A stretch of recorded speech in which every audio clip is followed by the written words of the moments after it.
Mr. Chairman, thank you both for being here and for your years of service. Thank you for challenging this committee to find some enduring common ground on the challenges and priorities that we're talking about. I agree that that's more important than ever, and I hope that we take up your call to action. Ambassador Burns, I wanted to ask you to expand on your comments about the future of the EU and NATO.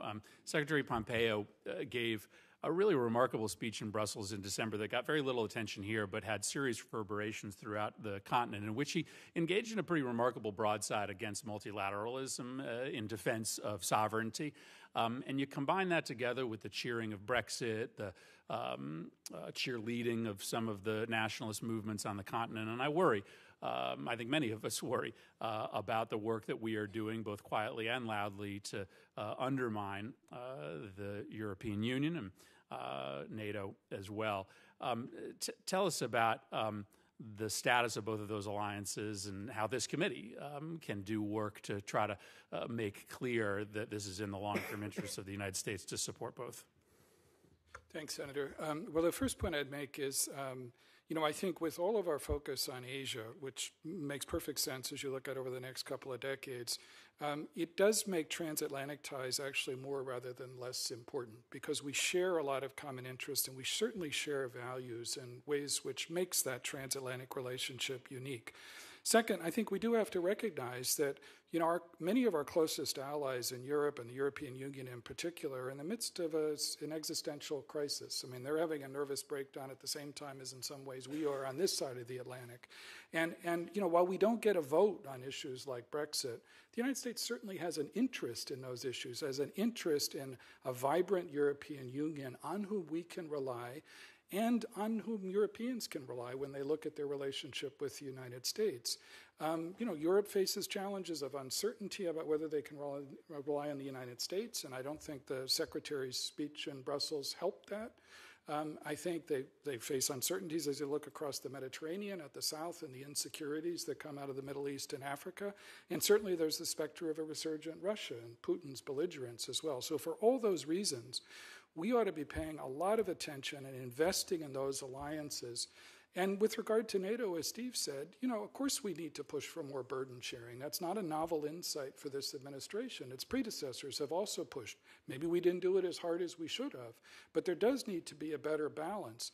But at its core, I think that relationship, both with the EU and with NATO, is as or more important than ever for the United States. You cannot combat the growing hegemony of China without the United States and Europe being together in that project. Mr. Hadley, I wanted to point you to a really interesting turn of phrase that Ambassador Burns used at the end of his testimony. He asked whether we can recover, quote, a sense of diplomatic agility out of the muscle-bound national security bureaucracy that we've become in recent years. I thought that was a really interesting challenge to us. And I think about that in the context of Syria, where we've been told over and over by experts before this committee that this is a political problem without a purely military solution.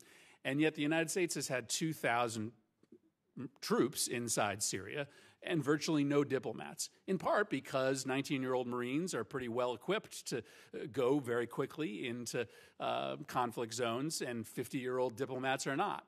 You put that side by side with Russia and China, who, if nothing else, are much more nimble than the United States in taking advantage with pace of opportunities and weaknesses around the world.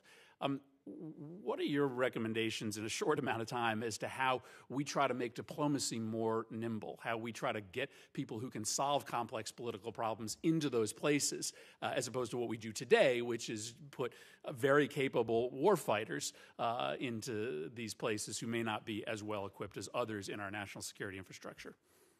I'll give you a short answer.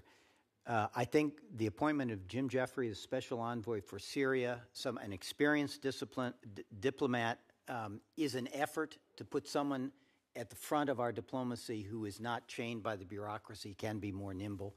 But in order for him to succeed, he has to have leverage. And the problem we've had in Syria is we haven't been present in a form that gives us leverage remotely similar to what the Russians and the Iranians have. So it's great to have an agile, flexible diplomat, but if we don't give him the gravitas behind him and the leverage behind him to achieve a good result that serves our interests, he'll fail. Does leverage only come through military deployments? No, doesn't only. But in a place like Syria, in a combat zone, it's a The language they prerequisite. speak. Thank you, Mr. Chairman. Thank you.